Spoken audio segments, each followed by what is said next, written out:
जब मैं जालीदार नाइटी पहनकर छत पर गई तो मौसा जी की आंखें खुली की खुली रह गईं।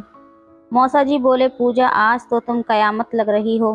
फिर मौसा जी ने मुझे अपने पास बैठने का इशारा किया तो मैं उनके पास बैठ गई। मौसा जी मुझसे पूछने लगे, क्या कॉलेज में तुम्हारा कोई बॉयफ्रेंड है? मैंने कहा, नहीं मौसा जी, मेरा कोई बॉयफ्रेंड नहीं है। तो फिर मोहल्ले पड़ोस में तो होगा ही, मौसा जी ने पूछा। मैंने कहा, नहीं मौसा जी, मुझे अपनी पढ़ाई से ही कहाँ वक्त मिलता है। मौसा जी बोले, पूजा अब तो तुम जवान हो गई हो, इस उम्र में भी तुम्हारा कोई बॉयफ्रेंड नहीं है। आखिर तुम कौन सी दुनिया में जी रही हो? इस उम्र में आकर तो लड़कियां बॉयफ्रेंड को कपड़ों की तरह बदलती हैं, और तुम हो कि अभी भी पुराने ज़माने वाली ज़िंदगी जी रही हो। इस पर मैं थोड़ा शर्मा गई और खामोश रही। फिर मौसा जी मेरे हाथों को अपने हाथ में लेकर बोले, क्या कभी तुम्हारा मन नहीं करता किसी मर्द के साथ वक्त गुजारने के लिए? मैंने कहा, मौसा जी, अभी तक ऐसा कोई मिला ही नहीं है। मौसा जी कहने लगे, अच्छा तो ये बताओ मैं तुम्हें कैसा लगता हूँ? मैंने कहा, मौसा जी आप तो बहुत ही ज़्यादा हैंडसम हैं। इस पर मौसा जी बोले, अच्छा तो ये बताओ मेरे साथ बात करना तुम्हें कैसा लगता है? मैंने कहा, मौसा जी बहुत अच्छा लगता है। इतना सुनकर मौसा जी के चेहरे पर एक शैतानी मुस्कुराहट छा गई और उन्होंने मुझे अपनी आगोश में ले लिया। मेरा भी दिल अंदर से मचल रहा था, मैं भी खुद पर काबू नहीं कर पाई। और फिर उस रात हम दोनों ने मिलकर। हेलो दोस्तों, स्वागत है आप सभी का हमारी एक और रोमांचक कहानी में। उम्मीद करती हूँ आपको ये कहानी बेहद पसंद आएगी। दोस्तों, मेरा नाम पूजा है और मैं अभी कॉलेज में पढ़ाई कर रही हूँ। जून का महीना था, मेरे स्कूल में छुट्टियाँ चल रही थीं। इन्हीं छुट्टियों में जून के महीने में शादियों का भी मौसम चल रहा था। एक शादी मेरे घर में भी थी, जिसमें मेरे घर के सभी लोगों को जाना ज़रूरी था। मेरे घर के सभी लोग जाने के लिए भी तैयार थे, लेकिन सबसे बड़ी समस्या ये थी कि घर में कौन रुकेगा और घर की देखभाल कौन करेगा, क्योंकि मेरे गांव में इस समय चोरी बहुत हो रही थी। इसी एक हफ्ते में 2-3 घरों में चोरियां हुई थीं और घर बंद करके शादी में जाने पर घर में चोरी होने का भी डर बना रहता है। इसलिए सभी का साथ जाना भी संभव नहीं हो पा रहा था। मेरे पापा के सबसे अच्छे दोस्त के बेटे की शादी थी, इसलिए मम्मी पापा का जाना भी ज़रूरी था। अगर मम्मी पापा नहीं जाते तो मेरे पापा के दोस्त गुस्सा हो जाते, इसलिए उनको भी जाना था। इसलिए सबने मिलकर फैसला किया कि मैं घर पर ही रहूँगी। मैं भी अंकल के यहाँ शादी में जाना चाहती थी, लेकिन फिर घर पर कौन रुकेगा, बस यही सोचकर मैं ना गई और मैं घर पर ही रुक गई। लेकिन पापा मुझे घर पर भी अकेला छोड़कर कैसे जा सकते थे, क्योंकि मैं लड़की थी। अगर कोई चोर आ भी जाए तो मैं अकेली लड़की क्या कर पाऊंगी। पापा ने ये सब सोचा और फिर पापा ने अपने सबसे खास और भरोसेमंद आदमी को कॉल की और कहने लगे, यार मुकेश, एक काम है। 2-3 दिनों के लिए हम एक शादी में जा रहे हैं और घर में मेरी बेटी अकेली है और घर में एक लड़की का अकेले रहना सही नहीं लगता। तो अगर तुम्हें कोई परेशानी ना हो तो क्या तुम कुछ दिनों के लिए मेरे यहाँ रुक सकते हो? मुकेश मेरे मौसा थे। वो कहने लगे, इसमें परेशानी वाली कौन सी बात है? जैसे मैं यहाँ से अपनी जॉब के लिए जाता हूँ वैसे ही वहाँ से चला जाया करूँगा। वैसे भी मैं सिर्फ रात में ही घर पर आता हूँ, तो रात में मैं तुम्हारे घर पर सो जाया करूँगा। मौसा ने हमारी मदद करने के लिए और मैं अकेली ना रहूँ इसलिए मौसा रात में हमारे घर पर सोने के लिए तैयार हो गए और पापा से कहने लगे, आप चिंता ना करें, मैं हूँ तो कोई परेशानी की बात नहीं होगी। मौसा जी की शादी 4 साल पहले हो चुकी थी मेरी मौसी के साथ। वो दिल्ली के रहने वाले थे। दिन में पापा और मम्मी नहा धोकर जाने के लिए तैयार हो गए और शाम को निकल गए। उसके बाद शाम को जब मौसा जी आ रहे थे तब उन्होंने मेरे पास कॉल की और पूछने लगे, क्या खाओगी? मैंने कहा, मौसा जी थोड़ा पनीर की सब्ज़ी लेकर आना, क्योंकि मुझे पनीर की सब्ज़ी बहुत ज़्यादा पसंद थी।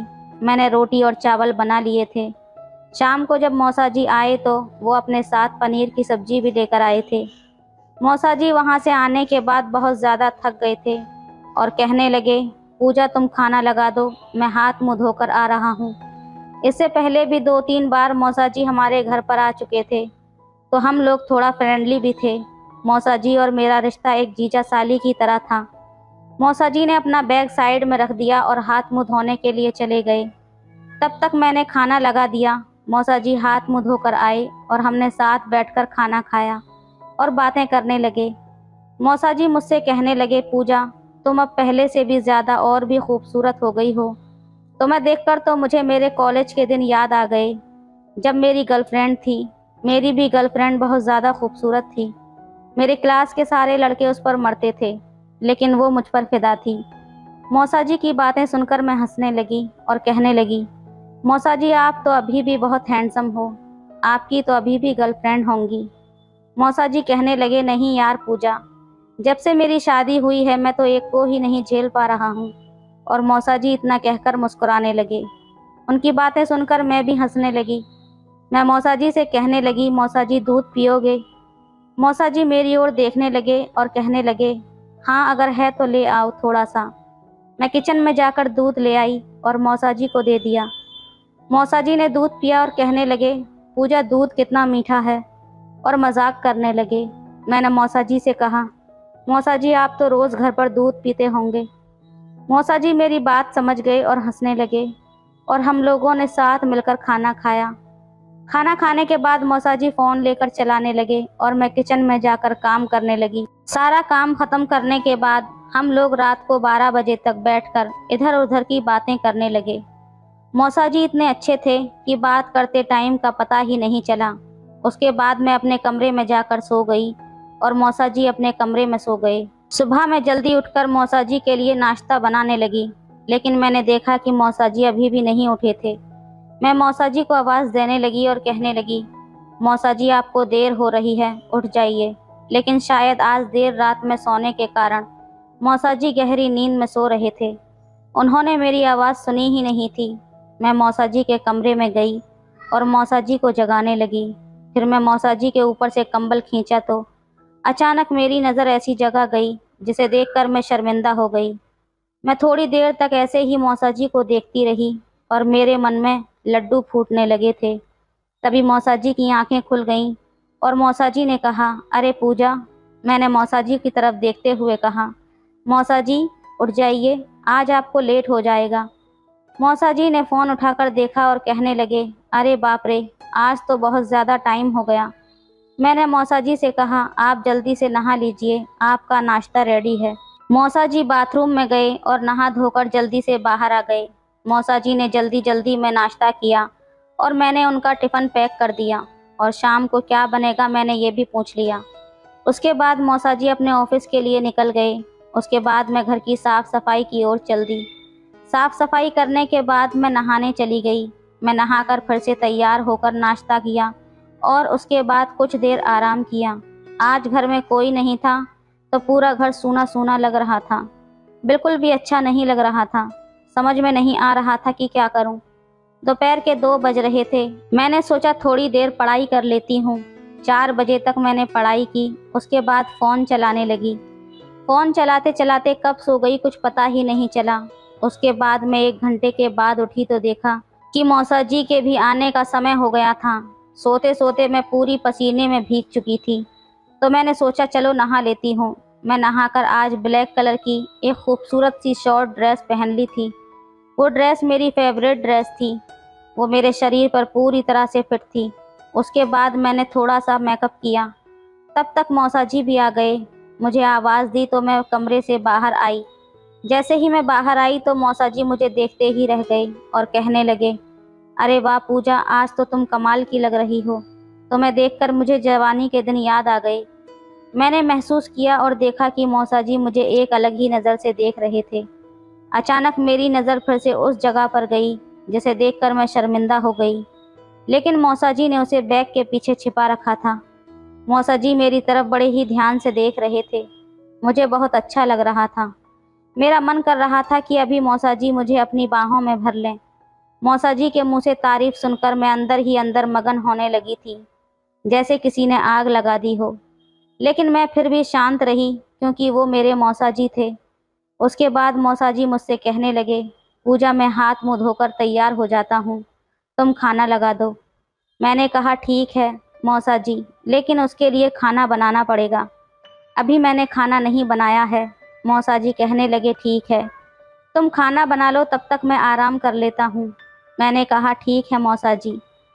मौसा जी वहीं सोफे पर बैठकर आराम करने लगे और मैं खाना बनाने के लिए किचन में चली गई। मौसा जी जहाँ सोफे पर बैठे हुए थे वहाँ से किचन साफ साफ दिखाई दे रहा था। मैंने बार बार पीछे पलटकर देखा तो मौसा जी की नज़र मुझ पर ही टिकी हुई थी। उनका इस तरह से देखना मुझे बहुत ही अच्छा लग रहा था, क्योंकि मौसा जी इससे पहले भी 2-3 बार घर आ चुके थे तो मेरे साथ काफ़ी खुलकर बातें किया करते थे और मुझे उनके साथ वक्त गुजारना अच्छा लगता था। इसलिए मुझे उनका इस तरह से देखना भी अच्छा लग रहा था। मैं खाना बना रही थी, तभी लाइट चली गई। ऊपर से इतनी गर्मी थी कि मैं पूरा पसीने में भीगी हुई थी और अब अंधेरा भी हो गया था। तब तक मौसा जी अपने फ़ोन की टॉर्च ऑन करके किचन में आ गए और मुझसे कहने लगे, पूजा आज गर्मी बहुत ज़्यादा है। मैंने कहा हाँ मौसा जी, और अब तो लाइट भी चली गई है। मेरे घर में इन्वर्टर भी नहीं है। इसलिए मौसा जी ने मुझे टॉर्च दिखाई और मैंने एक मोमबत्ती जलाकर किचन में रख दी। मौसा जी कहने लगे, पूजा तुम पसीने में पूरी भीग चुकी हो, तो क्या मैं तुम्हारी थोड़ी बहुत मदद कर सकता हूँ? मैं भी बहुत परेशान थी, इसलिए मैंने हाँ कह दिया। मौसा जी खाना बनाने में मेरी मदद करने लगे थे। मैंने और मौसा जी ने मिलकर खाना बनाया और बातें करते रहे। थोड़ी ही देर में लाइट भी आ गई। मौसा जी मेरी तरफ देखने लगे, क्योंकि पसीने में भीगने की वजह से मेरा वजूद साफ दिखाई दे रहा था। मैं भी अब थोड़ा उनकी तरफ मुड़ गई, जिससे कि वो आसानी से मुझे अच्छे से देख सकें। फिर मैंने मौसा जी से कहा, मौसा जी आप आराम कर लीजिए, बस खाना तैयार ही होने वाला है। मौसा जी ने मेरी तरफ पंखा मोड़ दिया और आराम करने लगे। कुछ देर बाद खाना बनकर तैयार हो गया। किचन में काम करने के बाद मैंने सोचा क्यों ना नहा लिया जाए। मौसा जी सोफे पर बैठे बैठे अपना काम कर रहे थे। मैंने मौसा जी से कहा, मौसा जी मैं नहाने जा रही हूँ। मौसा जी कहने लगे, ठीक है। आज मैंने नहाकर रेड कलर की एक शॉर्ट फ्रॉक पहन ली, जो कि मौसा जी ने ही मुझे बर्थडे पर गिफ्ट की थी। आज मैं उस शॉर्ट ड्रेस को पहन कर आई तो मौसा जी की आंखें खुली की खुली रह गईं। मौसा जी मुझे देखकर खुश हो गए और कहने लगे, ये तो वही ड्रेस है ना जो मैंने तुम्हें तुम्हारे बर्थडे पर दी थी? मैंने कहा हाँ मौसा जी, आपकी दी हुई ड्रेस मुझे बहुत ज़्यादा पसंद आई थी। मौसा जी कहने लगे, तुम इस ड्रेस में वाकई एक अप्सरा लग रही हो। मन ही नहीं करता तुमसे नज़र हटाने को। मन करता है कि तुम्हें इसी तरह देखता रहूं। उनकी बात सुनकर मैं शर्म से सर झुका लिया। फिर मैंने और मौसा जी ने मिलकर खाना खाया और ढेर सारी बातें की और किचन का काम ख़त्म करके मौसा जी के रूम में उनसे बात करने चली गई। कुछ देर बाद बात करते करते अचानक से ज़ोर से मौसा जी बोले, पूजा तुम्हारे कंधे पर कॉकरोच है। इस पर मैं बहुत ज़्यादा चौंक गई और घबराते हुए मैं दौड़कर मौसा जी के गले से लिपट गई। मुझे बहुत डर लग रहा था। इस पर मौसा जी हंसने लगे, कहने लगे, अरे पगली, मैं तो मजाक कर रहा था, तुम तो सचमुच डर गई। मैंने कहा, मौसा जी ऐसा मजाक फिर कभी मत करना, मुझे कॉकरोच से बहुत ज़्यादा डर लगता है। अभी भी मैं मौसा जी के गले लगी हुई थी। मुझे मौसा जी ने अपनी बाहों में समेट कर रखा हुआ था। मैं थोड़ी शर्माते हुए उनसे दूर हो गई। मैंने मौसा जी को सॉरी बोला, लेकिन मौसा जी ने कहा, अरे पगली, कोई बात नहीं है, हम दोनों तो दोस्त हैं ना, तो इतना तो चलता है। और वैसे भी मैं तो तुम्हें अपनी छोटी साली मानता हूँ। इतना कहकर मौसा जी मुस्कुरा दिए। उसके बाद मौसा जी बोले, आज तुम यहीं मेरे साथ सो जाओ, क्योंकि तुम बहुत ज़्यादा डरी हुई हो। इस पर कुछ देर तक मैं सोचने लगी। फिर मैं खामोशी से उनके पास बैठ गई। तभी फिर से एक बार बिजली चली गई। रात के करीब 11 बजे का समय हो रहा था। तब मौसा जी ने अपने मोबाइल की लाइट को ऑन किया। उसके बाद उन्होंने कहा, चलो इससे अच्छा आज छत पर सो जाते हैं। इस बात पर मैं भी मान गई। मौसा जी बिस्तर और मैं मच्छरदानी लेकर छत पर आ गए। छत पर भी बहुत ज़्यादा गर्मी थी और बिजली भी अभी तक नहीं आई थी, तो हमारे पास दूसरा और कोई रास्ता नहीं था। कुछ देर लेटने के बाद मेरे बदन में फिर से पसीना निकलने लगा था। तब मैंने मौसा जी को बोला, यहाँ भी बहुत ज़्यादा गर्मी लग रही है। मौसा जी कहने लगे, अगर तुम बुरा न मानो तो एक बात कहूँ। मैंने मौसा जी से कहा, हाँ कहो। मौसा जी बोले, तुम कोई हल्की फुल्की नाइटी पहन लो, इससे तुम्हें गर्मी भी ज़्यादा नहीं लगेगी। मैंने भी यही ठीक समझा, लेकिन मुझे बहुत झिझक महसूस हो रही थी। फिर मैं नीचे गई और मैंने नहाकर एक जालीदार नाइटी पहन ली। जब मैं छत पर आई तो मौसा जी मुझे देखते ही रह गए। मौसा जी मुझसे कहने लगे, आज तो तुम्हें देखकर दिल में पता नहीं कुछ हो रहा है। पूजा, क्या तुम भी यही महसूस कर रही हो? मैंने कहा, मौसा जी मैं समझी नहीं, आप क्या कहना चाहते हो? मौसा जी कहने लगे, जब भी तुम्हारी मौसी इस तरह की नाइटी मेरे सामने पहन कर आती है तो मैं खुद पर काबू नहीं कर पाता, और आज जब तुम्हें इस तरह के कपड़ों में देखा है तो मेरा मन अंदर ही अंदर मचल रहा है। क्या तुम समझ सकती हो? ये बात सुनकर मैंने अपनी नज़रें नीची कर लीं। फिर मौसा जी ने मुझे अपने पास बैठने का इशारा किया तो मैं उनके पास बैठ गई। मौसा जी मुझसे पूछने लगे, क्या कॉलेज में तुम्हारा कोई बॉयफ्रेंड है? मैंने कहा, नहीं मौसा जी, मेरा कोई बॉयफ्रेंड नहीं है। तो फिर मोहल्ले पड़ोस में तो होगा ही? मौसा जी ने पूछा। मैंने कहा, नहीं मौसा जी, मुझे अपनी पढ़ाई से कहाँ वक्त मिलता है। मौसा जी बोले, पूजा, अब तो तुम जवान हो गई हो, इस उम्र में भी तुम्हारा कोई बॉयफ्रेंड नहीं है। आखिर तुम कौन सी दुनिया में जी रही हो? इस उम्र में आकर तो लड़कियां बॉयफ्रेंड को कपड़ों की तरह बदलती हैं, और तुम हो कि अभी भी पुराने ज़माने वाली ज़िंदगी जी रही हो। इस पर मैं थोड़ी शर्माई और खामोश रही। फिर मौसा जी मेरे हाथों को अपने हाथ में लेकर बोले, क्या कभी तुम्हारा मन नहीं करता किसी मर्द के साथ वक्त गुजारने के लिए? मैंने कहा, मौसा जी, अभी तक कोई ऐसा नहीं मिला मुझे। मौसा जी कहने लगे, अच्छा तो ये बताओ, मैं तुम्हें कैसा लगता हूँ? मैंने कहा, मौसा जी, आप तो बहुत ही ज़्यादा हैंडसम हैं। मौसा जी बोले, अच्छा तो ये बताओ, मेरे साथ बात करना तुम्हें कैसा लगता है? मैंने कहा, मौसा जी, बहुत अच्छा लगता है। इतना सुनकर मौसा जी के चेहरे पर एक शैतानी मुस्कुराहट छा गई और उन्होंने मुझे अपनी आगोश में ले लिया। मेरा भी दिल अंदर से मचल रहा था। मैं भी खुद पर काबू नहीं कर पा रही थी। मैंने भी कोई विरोध नहीं किया। मौसा जी की बाहों में मैं खुद को महफूज महसूस कर रही थी। फिर मौसा जी ने कहा, पूजा, क्या मैं तुम्हारे साथ कुछ वक्त गुजार सकता हूँ? देखो, अगर तुम रजामंदी दोगी तभी ये सब मुनासिब होगा। अगर तुम्हारी मर्जी इसमें शामिल नहीं है तो कोई ज़बरदस्ती नहीं है। मैं तो सिर्फ इतना चाहता हूँ कि तुम अपनी जवानी के वो दिन जियो जो हर लड़की आज के टाइम में जीना चाहती है। मैंने शर्माते हुए मौसा जी से कहा, मौसा जी, जैसा आपको ठीक लगे। इतना सुनते ही मौसा जी बेकाबू हो गए और मुझे वो खुशी देने लगे जिससे मैं अभी तक वंचित थी। थोड़ी देर बाद मुझे भी एहसास होने लगा जैसे मैं 7वें आसमान पर पहुंच चुकी हूँ और हवाओं में उड़ रही हूँ। मौसा जी का साथ मुझे बहुत अच्छा लग रहा था। कुछ ही देर में हम दोनों अपनी मंजिल तक पहुंच चुके थे। थोड़ी देर तक हम ऐसे ही लेटे रहे। मौसा जी मुझे अपने कॉलेज के किस्से सुनाते रहे और उस रात हम दोनों ऐसे ही बातें करते करते सो गए। अगले दिन जब सुबह मैं उठी तो मैं शर्म से मौसा जी से नज़रें नहीं मिला पा रही थी। मौसा जी ने मुझे फिर से गले लगाया और कहने लगे, देखो पूजा, कोई ज़बरदस्ती नहीं है। हम दोनों के बीच में जो भी कुछ हुआ वो हमारी रजामंदी से हुआ है। अगर तुम आगे भी मेरा साथ वक्त गुजारना चाहो तो तुम मुझे बुला सकती हो या फिर मुझे बता सकती हो। उसके बाद तो ये सिलसिला शुरू ही हो चुका था। धीरे धीरे वक्त गुजरता चला गया और मौसा जी के साथ मेरा रिश्ता आगे बढ़ता रहा। इसी तरह 1 साल गुजर गया। फिर एक दिन मम्मी को मुझ पर शक होने लगा।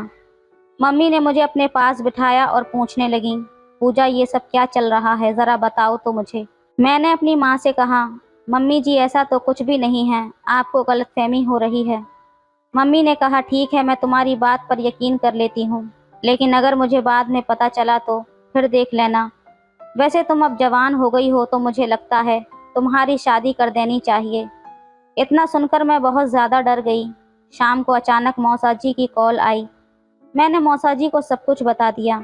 मौसा जी ने कहा, तुम्हें फ़िक्र करने की कोई ज़रूरत नहीं है, मैं कुछ करता हूँ। अगले दिन मौसा जी घर आए और मम्मी से बात करने लगे। कहने लगे, दीदी, पूजा बड़ी हो गई है, मुझे लगता है अब उसकी शादी कर देनी चाहिए। मेरी नज़र में एक लड़का है, लड़का बहुत ही अच्छा है। मेरी माँ ने पूछा, लड़का कौन है? तो मेरे मौसा जी ने कहा, मेरी बहन का बेटा है। मेरी बहन और बहनोई तो एक हादसे में इस दुनिया को छोड़कर चले गए। वो उनका इकलौता बेटा है। उसकी जॉब बहुत अच्छी है और अकेला ही है। घर परिवार में और कोई नहीं है। इससे अच्छा रिश्ता और कहाँ मिलेगा। मेरी मानो तो दीदी, आप वहाँ पर पूजा का रिश्ता कर दो। पूजा बहुत खुश रहेगी। मेरी मम्मी को भी कोई ऐतराज़ नहीं था। क्योंकि लड़के में कोई कमी नहीं थी और परिवार में भी कोई नहीं था। इस तरह के रिश्ते के लिए तो माँ बाप तरसते हैं। जब मौसा जी इस बात को कहकर चले गए, तब मैंने गुस्से में मौसा जी के पास फ़ोन किया और कहा, ये आपने क्या किया मौसा जी? मौसा जी कहने लगे, तुम फिक्र ना करो, वो मेरा भांजा है और बहुत ही भोला है। शादी के बाद भी हमारे रिश्ते में कोई कमी नहीं आएगी। तुम अपने पति के साथ भी खुश रहना और अगर तुम्हें मेरी कमी महसूस हो तो मुझे भी बुला लिया करना। इतना सुनकर मैं भी खुश हो गई। कुछ दिन बाद मेरी शादी हो गई। मेरा पति नितिन बहुत ही भोला था और मेरी हर खुशी का ख्याल रखता था। मुझे उससे कोई शिकायत नहीं थी। धीरे धीरे वक्त बीतता चला गया। शादी को 1 साल गुजर गया, लेकिन मौसा जी का रिश्ता और मेरा अभी भी बरकरार था। कभी कभी मुझे लगता था कि शायद मैं जो कुछ कर रही हूँ वो बहुत गलत है, क्योंकि अब मेरी शादी हो चुकी है और मैं अपने पति को धोखा दे रही हूँ। लेकिन मुझे मौसा जी के साथ वक्त गुजारना भी अच्छा लगता था। ऐसा नहीं था कि मैं अपने पति से प्यार नहीं करती थी। नितिन भी मुझसे बेहद प्यार करते थे, लेकिन मुझे मौसा जी के साथ वक्त गुजारना भी अच्छा लगता था। पर धीरे धीरे वक्त बीतता चला गया और शादी को 3 साल गुजर गए और अब मेरे एक बेटा पैदा हुआ था, जो कि मेरे पति से ही हुआ था। फिर मुझे ख्याल आया कि शायद अब मुझे अपने और मौसा जी के रिश्ते को यहीं पर ख़त्म कर देना चाहिए, क्योंकि कल को अगर मेरे पति को पता चला तो शायद मेरे रिश्ते पर बहुत बुरा असर पड़ेगा। मेरी ज़िंदगी भी तबाह हो सकती है। इस पर मैंने मौसा जी को बुलाकर बात करने का सोचा। फिर शाम को मैंने मौसा जी को घर बुलाया और उनसे आमने सामने बैठकर बात की।